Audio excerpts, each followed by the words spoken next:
Itong inspirasyon ay i-share ko sa inyo yung inspirasyon. Sa pagiging magkaibigan, hindi naman sinusukat yung matagal kayong nagkakilala, matagal kayong magkasama, matagal na kayong magkakaibigan. Hindi po yun sinusukat.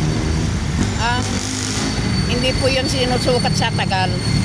Ang tinitingnan dito kung sino yung dumating at hindi kayo iiwanan, yun ang yung kaibigan. Hindi kayo niniiwanan, tutulungan kanya sa problema, mag-i-share mo sa kanya yung problema mo, dadamayan kanya, at bigyan kanya ng moral support or inspirasyon. Yun na yung kaibigan. Hindi sinusukat sa tagal kayong magkakilala at magkasama.